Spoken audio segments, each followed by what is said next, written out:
કૃષિ દર્શનમાં આપનું સ્વાગત છે।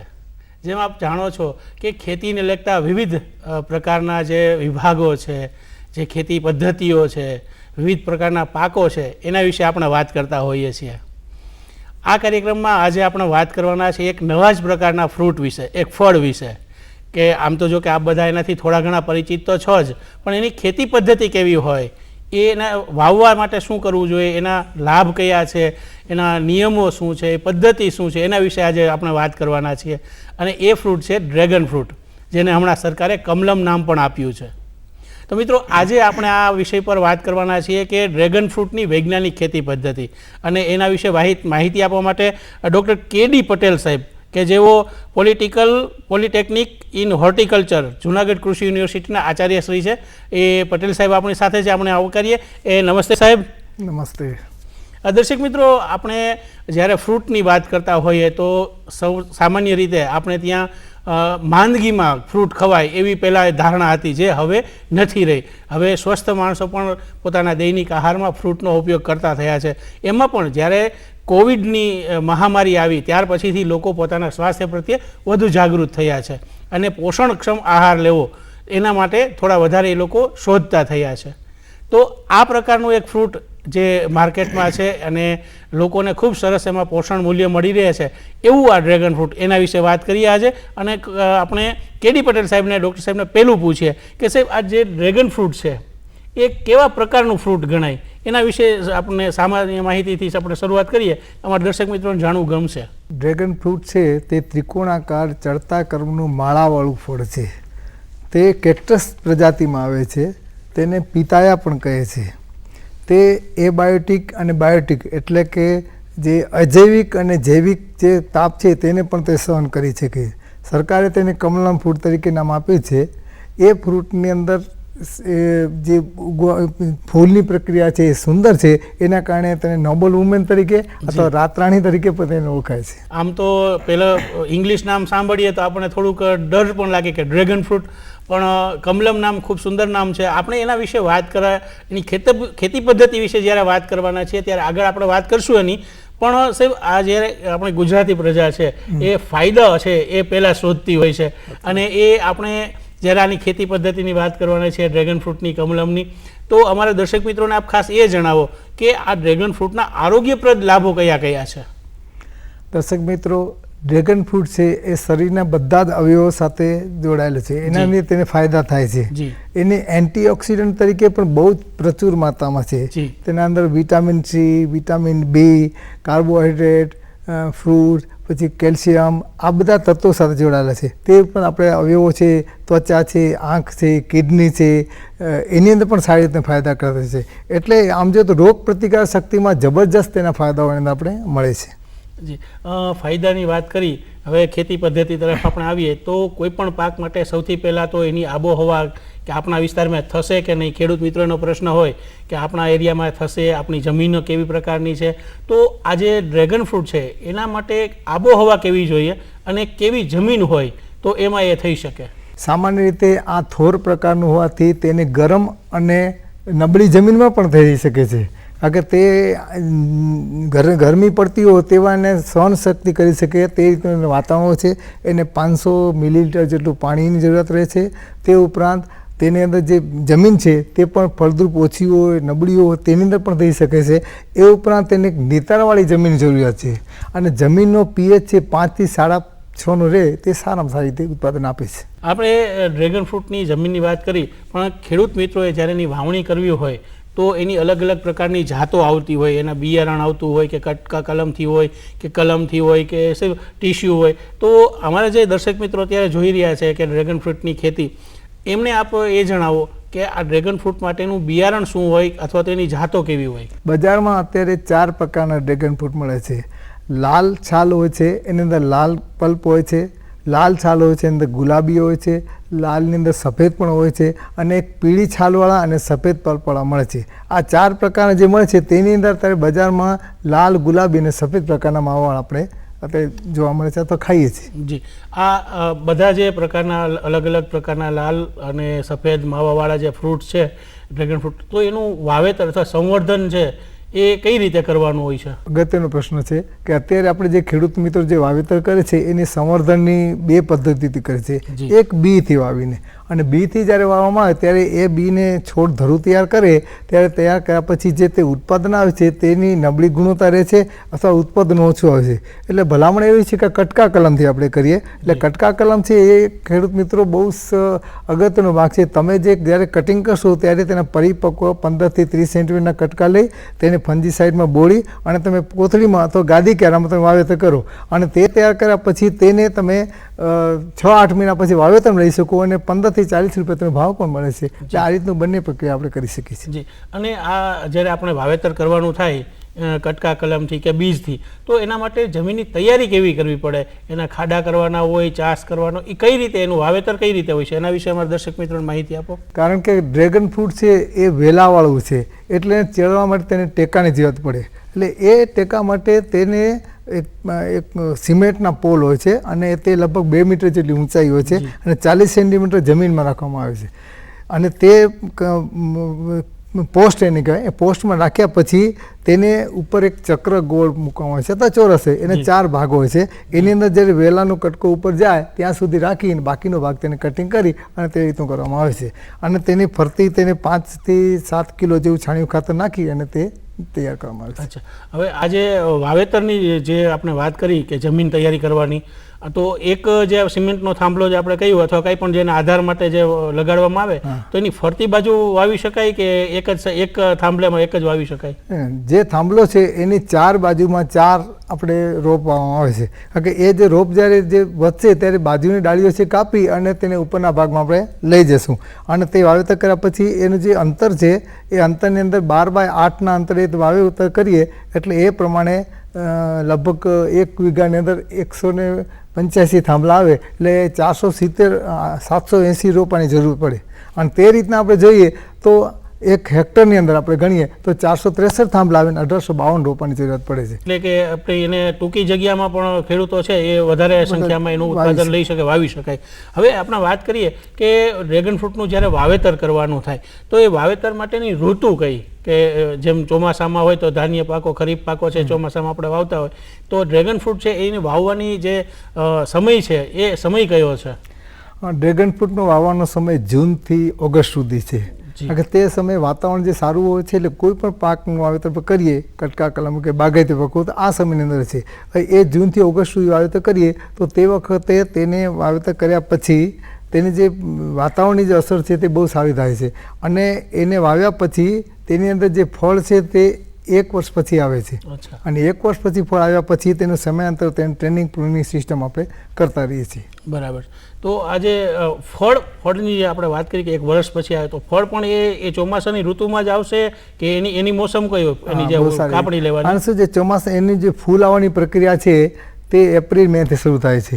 એટલે એપ્રિલ મે થી ડિસેમ્બર સુધી આવે છે. અમે પણ એ માર્ક કર્યું છે કે ઘણી વાર 6-7 ફ્લોસ આવતા હોય છે. અને અત્યારે વાતાવરણ આ વખતે નથી એટલે ફ્લોસ જે આવ્યા નથી, નહીં તો આવે તો લગભગ 6 થી 8 વખત તેની વીણી કરવામાં આવે અને 6 થી 8 એના ફ્લોસ આવે. એટલે તે તૈયાર થઈ ગયા પછી તે બજારમાં આપણે મૂકી શકીએ. કોઈ પણ ખેતી પદ્ધતિ જ્યારે ખેડૂતો અપનાવતા હોય તો જમીનની જેમ આપણે વાત કરી, બિયારણની અથવા તો કલમની વાત કરી, તો હવે અગત્યનો મુદ્દો આવે છે ખાતર. તો દર્શક મિત્રો, આપણે આ જે ખાતર વ્યવસ્થાપન ડ્રેગન ફ્રૂટમાં કઈ રીતે કરી શકાય એ માટે આપણે કેડી પટેલ સાહેબને પૂછીએ કે સાહેબ આમાં ખાતર છે એનું માત્રા કઈ રીતે હોય અને કયા કયા ખાતરો આપવાના હોય? આમ તો થોર પ્રકારનું છે એટલે ખાતરની બહુ જરૂરિયાત રહેતી નથી, છતાં પ્રોડક્શન બેઝ ઉપર આપણે જઈએ તો તેને ખાતરની જરૂરિયાત રહે. એટલે એક જે થાંભલાનું જે પોસ્ટ આપણે બનાવી હોય 4 રોપા હોય તે 8 થી 10 કિલો તે છાણિયું ખાતર નાખીએ. પછી એની ઓર્ગેનિક પણ આપણે નાખી શકીએ. પછી તેની સારી વૃદ્ધિ માટે આપણે એને શું કરીએ, 100 ગ્રામ ફોસ્ફરસનો ખાતર પણ આપીએ. અને એ આપ્યા પછી જ્યારે બીજો કે ત્રીજો વર્ષ થાય એટલે એની અંદર 540 ગ્રામ નાઇટ્રોજન, 720 ગ્રામ ફોસ્ફરસ અને 300 ગ્રામ પોટાશની જરૂરિયાત રહે છે. અને આ જે આપીએ ખાતર તેને અમારો સંશોધન એમ કહે છે તેને 4 ભાગમાં વહેંચવાનું. એટલે 3-3 મહિને 4 ભાગમાં તેને ડ્રીપ પદ્ધતિ ફર્ટિગેશનના રૂપમાં આપવાનું. આ જે ખાતરની વાત થઈ તો એ જ રીતે અગત્યનો મુદ્દો આપ જાણો છો કે એનું પિયતનું છે, એને પાણી પાવાનું છે, સિંચાઈનું છે. તો પટેલ સાહેબ, આપણા જે ડ્રેગન ફ્રૂટ જે ખેડૂતો વાવવાના છે એ એના માટે પાણીની વ્યવસ્થા કઈ રીતે કરી શકે? મિત્રો, ડ્રેગન ફ્રૂટનું ઓછામાં ઓછું પાણી જોઈએ છે. એટલે સામાન્ય રીતે શિયાળામાં 2 થી 2.5 લીટર જોઈએ છે, ઉનાળામાં 5 થી 6 લીટર જોઈએ છે, અને આખા વર્ષ દરમિયાન તેને 1500 થી 2000 લીટર પાણી જોઈએ છે. અને તે પાણી ટપક પદ્ધતિ જ આપવાનું, કારણ કે રેઝ બેડ ઉપર બનાવેલા હોય એટલે રેડ પાણી જશે ને ટપક પદ્ધતિ આપવાની પદ્ધતિ આપણે આટલું આપી શકીએ. આપણે જે વાત કરી વાવેતરની કે અમુક અંતરે એને વાવવા જોઈએ, તો વચ્ચે ખાલી જગ્યા પણ પડે, અને આપણા ખેડૂતો છે મહેનતુ હોય, ખાલી જગ્યા પડેલી હોય તો એમને ન ગમે. તો આ જે આપણું ડ્રેગન ફ્રૂટ છે એમની સાથે કોઈ આપણે મિશ્ર પાકો કે આંતર પાકો લઈ શકીએ, તો એ કેવા પ્રકારના પાકો એની વચ્ચે આપણે લઈ શકીએ? 2 ડ્રેગન ફ્રૂટની લાઇન વચ્ચેનું અંતર 12 ફૂટ હોય છે, અને 2 ડ્રેગન ફ્રૂટના પ્લાન્ટ વચ્ચે 8 ફૂટનું અંતર, એટલે 12 ફૂટના અંતરની વચ્ચે શાકભાજીના પાકો આપણે લઈ શકીએ. ભીંડો છે, રીંગણ છે, ગાજર છે, એ ઉપરાંત કઠોળના પાકની અંદર આપણે જોઈએ તો અડદ અને ચણા પણ વાવી શકીએ. એ ઉપરાંત અત્યારે ઘણા ખેડૂતો પપૈયા અને સરગવાની ખેતી પણ કરે છે, તે પણ થઈ શકે. ડ્રેગન ફ્રૂટમાં એની ખેતીમાં બીજી કઈ કઈ માવજત રાખવી એના વિશે વાત કરીએ, પણ એ પહેલાં મને એક પ્રશ્ન થાય છે કે જેમ ખાતર અને પાણીની વાત કરી, તો પાક સંરક્ષણ છે એ પણ ખૂબ મહત્વનો મુદ્દો છે. તો જે ડ્રેગન ફ્રૂટ છે તો એમાં કોઈ પ્રકારના રોગ જીવાત આવી શકે, એને કઈ રીતે એનાથી બચાવી શકાય, એના વિશે થોડી માહિતી આપો ને. ડ્રેગન ફ્રૂટમાં સામાન્ય રીતે બહુ રોગ કે જીવાત આવતા નથી, તેમ છતાં ઈયળ, ચૂસિયા પ્રકારની આવે અથવા ઉધઈ આવે છે, અને રેગ્યુલર જો મોનિટરિંગ આપણે કરીએ તો તે ભલામણ પ્રમાણે દવાનો છંટકાવ કરી અને કંટ્રોલ કરી શકીએ. બાકી મોટા કોઈ રોગ જીવાત એની અંદર આવતા નથી. હવે આપણે વાત કરીએ કે એની વિશેષ માવજતની, તો આજે આપણું ક્રેક્ટસ પ્રકારનું એટલે કે થોર પ્રકારનું જે ડ્રેગન ફ્રૂટ છે, તો એમાં બીજી કઈ કઈ વિશેષ કાળજી અમારા ખેડૂત મિત્રો છે એ રાખી શકે સાહેબ? ડ્રેગન ફ્રૂટ છે તે વાવેતર પહેલાં આપણે અગાઉ વાત કરી તે પ્રમાણે જે થાંભલા કર્યા હોય તેની બાજુમાં 4 પ્રકારના પેલા રોપ આવ્યા, એ રોપ છે વેલા પ્રકારનું છે, એટલે એને પટ્ટીઓથી બાંધવું પડે. નમી જાય ને એટલે પટ્ટીઓથી બાંધીને જ્યારે ઉપરના પોસ્ટમાં પહોંચે પછી તેને વળાંક રાખે. તમે ફોટોગ્રાફીમાં જોઈ શકો. તો એ રીતના જે વળાંક થાય એ પણ પટ્ટી જે છે એને સાઈડમાં બીજી ફૂટ છે તે કાઢી નાખવાની, એને પ્રૂનિંગ શબ્દ આપણે એ રીતના કાઢતા રહીએ. એટલે મેઇન જે એની ડાળી જતી હોય એમાં 1 કે 2 એને ઉપર જવા દઈને પછી તે નમતી રહે છે, અને તે રાખીને બાકીનું આપણે તે કાઢી નાખીએ. અને પ્લસ ફાયદો શું છે કે જે તમે 1 વર્ષ પછી એને કટિંગ કરી આપણે તો તેની જે પરિપક્વ આવે તેને પણ આપણે કટકા કલમ તરીકે ઉપયોગ મળે છે. શરૂઆતમાં તમે કહ્યું કે આપણે એને નવા છોડ તરીકે આપણે એને વાવી શકીએ, એટલે એ રીતનું કરી શકીએ. બીજો એક અગત્યનું પોઈન્ટ સરસ એ છે કે આને જે ફ્લાવરિંગ છે, ફૂલ છે, રાત્રિ દરમિયાન આવે છે. રાત્રે 9 થી 5 નો સમય હોય છે, અને સવારના તમે જો તો એકદમ મસ્ત એ ફ્લાવરિંગ થઈ શકે છે. અને તે માવજતની અંદર બીજું કટિંગ કર્યા પછી તેના પર ફંજીસાઇડનો સ્પ્રે પણ આપણે કરીએ છીએ, અને જ્યાં કટકા આપણે મળ્યા તેને આપણે સેલિંગ તરીકે કે રોપ તરીકે કરી શકીએ. 15 થી 40 રૂપિયા ભાવે મળે છે. કટકાની વાવેતર કરી શકાય અથવા વેચાણ કરી શકાય એની વાત કરીએ, પણ સાથે જ હવે દર્શક મિત્રોને અગત્યની એક માહિતી પણ જોતી હોય સાહેબ, કે આવી સરસ મજાની નવી પ્રકારની જો ફ્રૂટની ખેતી કરતા હોય તો એ ફ્રૂટની ખેતીમાં ફળની ઉતારામણી ક્યારે થાય, કે એનો જે કાપણી કે લણણી આપણે કહીએ કે ફળ ઉતારવાનું, એ ક્યારે હોય એના વિશે થોડી માહિતી આપો. ફળ છે તે સામાન્ય રીતે ફૂલ આવ્યા પછી 30 થી 40 દિવસે તેનું ફળ થાય છે, અને તે લીલા ચમકતા રંગનું હોય છે. અને લીલા ચમકતા રંગનું હોય છે એ પછી ધીમે ધીમે ગુલાબી રંગ અથવા લાલ કલરમાં કન્વર્ટ થાય છે. જો તેને બહારના માર્કેટમાં મૂકવું હોય તો કલર પકડે ત્યારે આપણે ઉતારી લેવાનું, અને જો તે લોકલ માર્કેટમાં હોય તો કલર પકડ્યા પછી તે 3 થી 4 દિવસે કટિંગ કરી અને વેચાણમાં આપણે લઈ શકીએ છીએ. અને સાહેબ આજે ડ્રેગન ફ્રૂટ છે એનું એક એકર દીઠ અથવા તો વીઘામાં કહીએ અથવા એકરમાં કહીએ તો એનું વીઘા દીઠ કે એકર દીઠ કેટલું ઉત્પાદન મળે છે, કે જેથી અમારા દર્શક મિત્રોને આઈડિયા આવે કે એટલું એમાંથી આર્થિક ઉપાર્જન થશે એનો? આપણે આમ તો જુદા જુદા અંતરે વાવેતર હોય છે, પણ 12 ફૂટ બાય 8 ફૂટના અંતરે કરીએ તો લગભગ 5 થી 6 ટન જેવું તેનું ઉત્પાદન મળે છે. એટલે એકરે ઘણું તમે આપણે આમ તો 10 થી 12 ટન હેક્ટરે મળે છે, 5 થી 6 ટન છે તે એકરે મળે છે. હવે તે શરૂઆતના જે ખર્ચાની હિસાબે આપણે જોઈએ તો પહેલા વર્ષે તે ખર્ચની અંદર સરખું થઈ જાય, અને બીજા વર્ષથી એને કોમર્શિયલ ઉત્પાદન તરીકે તેને સારું વળતર મળે છે. આપણે જે ફળનું માનો કે કાપણી કરી લીધી છે અને હજી બજારમાં નથી ગયા, તો ઘણી વખત આપણે બીજા પાકમાં કરતા હોઈએ કે એને સંગ્રહ કરીને રાખીએ અથવા કોલ્ડમાં કેવી રીતે રાખતા હોય. તો આ જે ડ્રેગન ફ્રૂટ છે એ અમારા દર્શક મિત્રોને જાણવું ગમશે કે એની કોઈ સંગ્રહ કરવાની વિશેષ પદ્ધતિ છે કે શું? મિત્રો, સામાન્ય રીતે આપણે ડ્રેગન ફ્રૂટ ઉતાર્યા પછી 3 થી 5 દિવસ આપણે એમને રહી શકે છે. પણ જો સંગ્રહની પદ્ધતિમાં જોઈએ તેને 18 સેન્ટીગ્રેડ આપણે રાખીએ તો તેને થોડોક લાંબો સમય સુધી, એને સેલ્ફ લાઈફ કહેવાય, લાંબો સમય સુધી આપણે રાખી શકીએ. અને જો 8 સેન્ટીગ્રેડ આપણે ત્યાં ટેમ્પરેચર રાખીએ જેને કોલ્ડ સ્ટોરેજમાં કહીએ તો તેની અંદર તે 20 થી 22 દિવસ સુધી રહી શકે છે. અને ઘણી વખત કાણાના બોક્સની અંદર રાખીને પછી તમે મૂકો ને તો 25 થી 30 દિવસ સુધી રહી શકે છે. એટલે તેની માવજત પ્રમાણે તે લાંબો રહી શકે. પણ સામાન્ય રીતે 15 થી 18 સેન્ટીગ્રેડનું તાપમાન આપણે 1 અઠવાડિયા સુધીને રાખી શકીએ છીએ. જેમ બીજા પાકમાં સાહેબ કોઈ પણ પાક હોય તેનું મૂલ્યવર્ધન કરી શકાય, એમાંથી વિવિધ પ્રકારની પેદાશો બનાવી શકાય, તો આજે આપણું ડ્રેગન ફ્રૂટ છે, કમલમ છે, તો એને કંઈ પણ એમાંથી મૂલ્યવર્ધન કરીને અલગ અલગ ચીજવસ્તુઓ બની શકે છે કે કેમ? હા દર્શક મિત્રો, આપણે ખાવા ઉપરાંત તેની અંદર તમને સિરપ છે, જામ છે, જેલી છે, કેન્ડી છે, આ બધા પ્રક્રિયાઓ આપણે કરી શકીએ છીએ અને તેને કટિંગ કરી અને સ્લાઇસ તરીકે રાખી અને પછી ઉપયોગ કરી શકીએ છીએ. બિલકુલ. દર્શક મિત્રો, આપણે જ્યારે ખેતીની વાત કરતા હોઈએ તો ઉત્પાદન ખર્ચ અને નફો એ પણ ખૂબ અગત્યની વાત હોય છે. તો આપણે આ જે ડ્રેગન ફ્રૂટ છે એની ખેતી પદ્ધતિમાં ઉત્પાદન ખર્ચ કેટલો આવે છે અથવા તો એમાં એકર દીઠ કે વીઘા દીઠ નફો કેવો થાય એના વિશે થોડી માહિતી અમારા દર્શક મિત્રોને આપો. સામાન્ય રીતે ડ્રેગન ફ્રૂટ 350 થી 450 ગ્રામનું હોય છે અને તે જ્યારે ફળ ઉતારવાનું થાય ત્યારે તેને બજારના ભાવ, બજારની માર્કેટ લઈને આપણે ઉતારીએ છીએ. એટલે લગભગ શરૂઆતના 5 થી 6 લાખના ખર્ચા હેક્ટરને પ્રમાણે કરીએ તો 2 થી 3 લાખનો એકરે આપણે ખર્ચ ગણીએ તો તે પ્રમાણે શરૂઆત કરી અને પહેલા વર્ષે લગભગ તેટલા જ ખર્ચ જેટલું આપણે ઉત્પાદન મળે છે. અને એને બીજા વર્ષથી કોમર્શિયલી બેઝ ઉપર જઈએ તો લગભગ 6 થી 7 લાખ જેટલો ખર્ચો થાય છે. એટલે એવરેજ તમે કરો ને અન્ય કોમર્શિયલ પાકનું વાવેતર પણ કરીએ એની સામે લાખની આજુબાજુનું ઉત્પાદન એક વીઘામાં ખેડૂતને મળે છે. માનો કે સાહેબ આપણે જે વાવેતર કરેલું છે એ કેટલા સમય સુધી ખેડૂતને એમાંથી ઉત્પાદન મળતું રહે એના વિશે થોડી માહિતી આપો. આ લાંબા ગાળાનો પાક છે એટલે 15 થી 20 વર્ષ સુધી તમે કોમર્શિયલ સારામાં સારું ઉત્પાદન તેને મળી શકે છે. રેગ્યુલર માવજત ખાતર બધું આપે એટલે 15-20 વર્ષ સુધી તે, કારણ કે આપણે થાંભલા મૂક્યા છે એટલે વળતરની રીતે લોંગ પીરિયડ રીતે અને સંશોધન રીતે જોઈએ તો 15 થી 20 વર્ષ સુધી સારામાં સારું ઉત્પાદન મળે છે.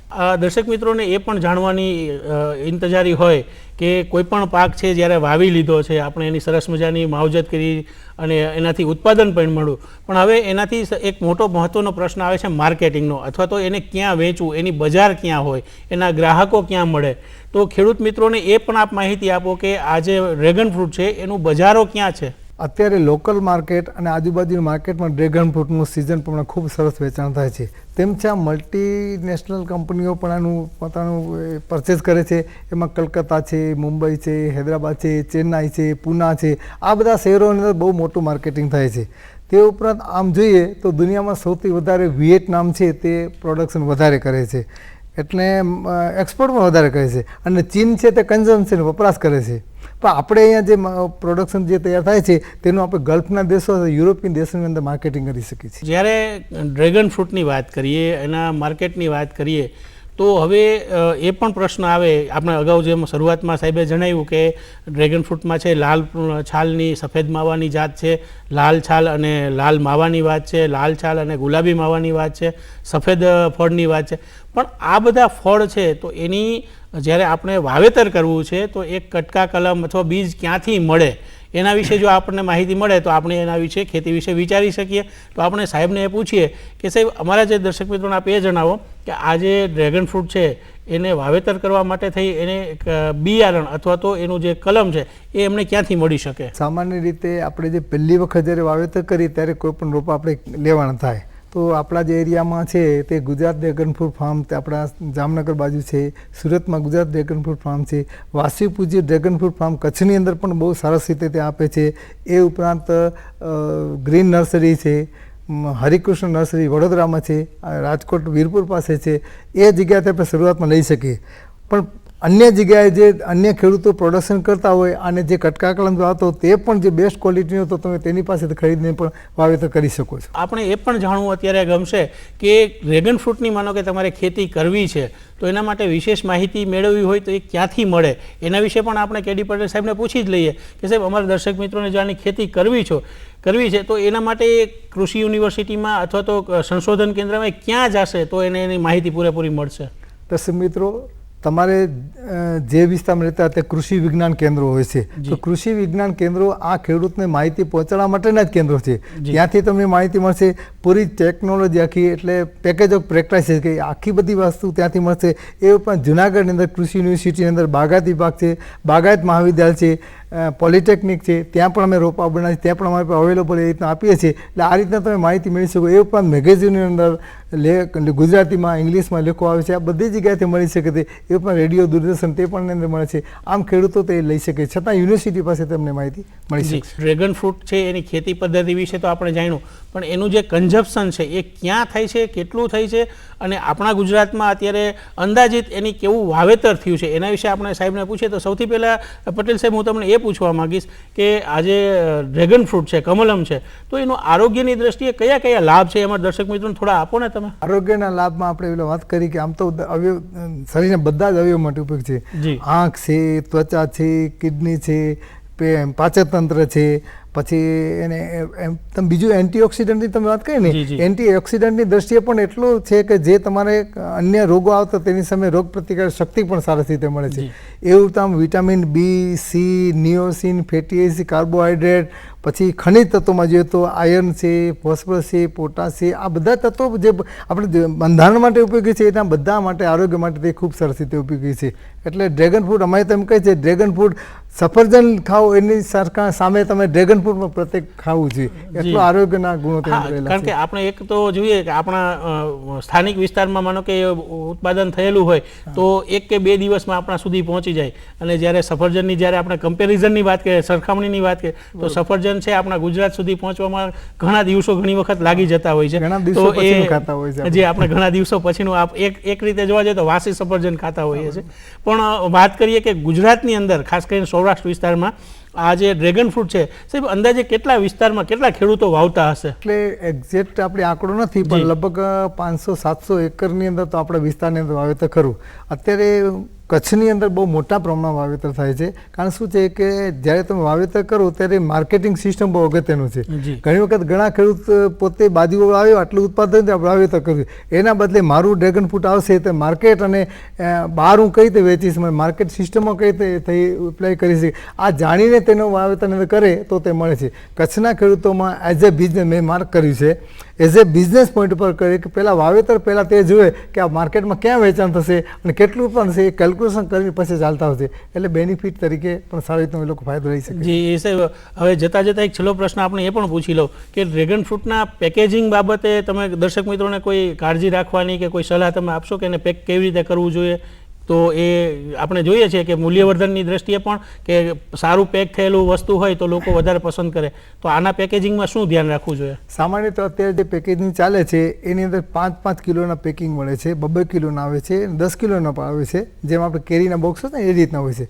પણ તેના પેકેજિંગની અંદર શું છે કે જે તમે માર્કેટમાં મૂકો તો પેકેજિંગ એટ્રેક્શન હોવું જોઈએ, એટ્રેક્ટિવ હોવું જોઈએ. આજે તમે ગમે તે મૂકો તો ન ચાલે, તો એ રીતના તમે 2 કિલો 5 કિલો મૂકીને તમે આપી શકો અને છૂટક પણ ચાલે છે. પણ એની અંદર પેકેજિંગની બાબતની અંદર સરસ રીતે તમે ક્વોલિટી મેન્ટેન કરો. અત્યારે આપણે શું કરીએ, ક્વોલિટી બહુ મેઇન પ્રશ્ન છે. આજે લોકો પેઇંગ કેપેસિટી છે, પૈસા આપવા તૈયાર છે, પણ તે કેરીનો પ્રશ્ન કેમ આવે છે સાહેબ તમને કહું તો કેરીમાં કાચી કેરી પાકી કેરી મિક્સ કરે, જેની પાસે જાય કે આ ખરાબ થઈ. એકચ્યુઅલી એ લોકો ABC ગ્રેડ પ્રમાણે આપણે આની અંદર જે A ગ્રેડ છે આની અંદર આપણે કઈ 400 ગ્રામનો એ ગ્રેડ છે, એ 400 પર A ગ્રેડ આવે, 200 થી 400 B આવે અને C આવે. આ 3 પ્રકારના ગ્રેડ પ્રમાણે તેનું પેકેજિંગ કરે તો માર્કેટમાં તેની 100% સારી પ્રાઇસ મળી શકે. ખૂબ જ સરસ માહિતી ડૉક્ટર કેડી પટેલ સાહેબે આપણને આપી.